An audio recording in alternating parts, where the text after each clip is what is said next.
الوصفة لليوم راح نعتمدوا فيها زيت الحبة السوداء. والحبة السوداء للتخلص من الكلف، للتخلص من التجاعيد، للتخلص من الأماكن الداكنة اللي في البشرة ولا في اليدين ولا اللي في الرقبة. إذا كانوا عندك المشاكل هذا متبعي الفيديو للآخر. طريقة سهلة، مكونات بساط، والوصفة تنجم تفيدك. يعني إذا حبيتي تجربيها ما فيها بس جربيها مرة زوج ثلاثة وتشوفي فعالية الوصفة. مرحبا بالجميع، إن شاء الله يا رب تكونوا الناس الكل بألف صحة وبألف خير. كيف ما تشوفوا لهنا أنا عندي البنات الحبة السوداء اللي هي هذه طحنتها، وكذلك عندي زيت الحبة السوداء، عندي الزوز اللي هناش باش نجي نعمل.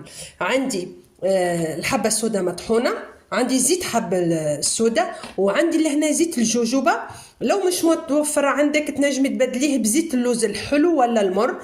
ولا هنا وعندي شوية عسل حر. شوفوا البنات في الوصفات ديما كيف ما نقولها، راني ديما نقولها نحاولوا نعتمدوا العسل الحر في وصفاتنا باش نجيو. شوفوا البنات باش ناخذ شوية كيف ما تشوفوا لهنا، نوريكم شوية.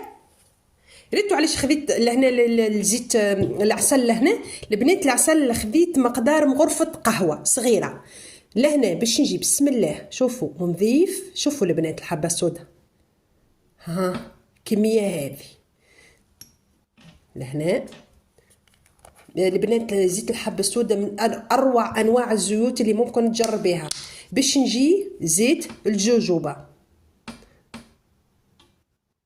زيت الجوجوبة. وكذلك لو عندك مشاكل ليك أو لأولادك، زيت الجوجوبة لازم من الزيوت اللي يكون متوفر عندك ديما في البيت.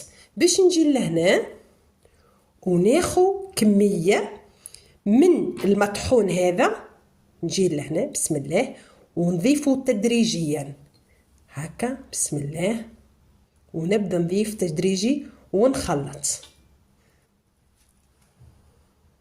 البنات شفتوهم الكميتين اللي انا غرفتين هذوك صغار اللي انا استعملتهم، اقسم بالله ما زدت عليهم حتى طرف. باش نجي هاكا القوام يكون قوام كريمي. الا هنا البنات باش تاخذي هكا براس الغرفه وتجي وتطبقيه الا هنا وين ما يكون عندك الكلف على شكل دوائر. شوفوا ها راهو ناعم البنات هكا لهنا، تعملي بيه مساج اليدين، الرقبة، الوجه. مهما كان البنات، مهما كان عندك الكلف عميق، جربي الوصفة هذه وادعي لي. شوفي لهنا وتخليه. علاش تقولي لي ما طبقتوش على كامل اليد؟ انا واش قلت لك؟ طبقيه في مكان الكلف مرة زوز ثلاثة أربعة خمسة أسبوع أسبوعين.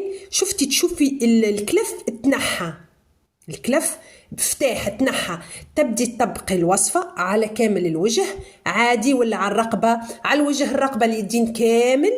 ولا هنا البنات باش تحمي وجهك، باش ما يرجعلكش الكلف وما يرجعلكش الاستمرار، ما يرجعلكش الدسة، ما ترجعلكش. ديما طبقي واقي من الشمس سواء في الشتاء ولا في الربيع ولا في الصيف. ديما الواقي لازم يكون موجود على وجهك. باهي الوصفه وقدش من مره نطبقها؟ نجم نطبقها كل 3 مرات في الاسبوع.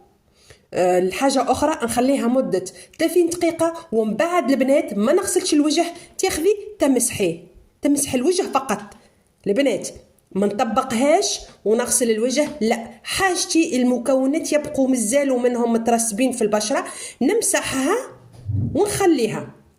هذه وصفتنا لليوم. نتمنى اذا عجبتكم الوصفه فضلا وليس امرا، نتمنى انكم تشتركوا في القناه. اذا عندكم اي اقتراح لبنات خلوا لي، اذا نعرف الوصفه نجربها ونقول لكم اذا تنفع ولا ما تنفعش. اذا عندكم اي ملاحظه خلوا لي في التعليق. دمتم في رعايه الله، وان شاء الله في فيديو جديد ان شاء الله. نتمنى بصراحه البنات جربوا الوصفه هذه، البنات اللي يعانيوا من الكلف، ويخلوا لي في التعليق، وخلوا لي يبعثوا لي يقولوا لي رانا عندنا مشاكل كلف راهو هكا. جربي الوصفه هذه، الوصفه مزيانه، وصفة مفيدة برشا. وكيف ما شفت المكونات بساط، وكيف ما شفتي الكمية، يعني هذه تنجمي تعتمديها 3 أيامات 4 أيامات. يعني شفتي الكمية صغيرة لكن تعطيك ما شاء الله. يعني الوصفة تنجمي تطبقيها أكثر من مرة. دمتم في رعاية الله.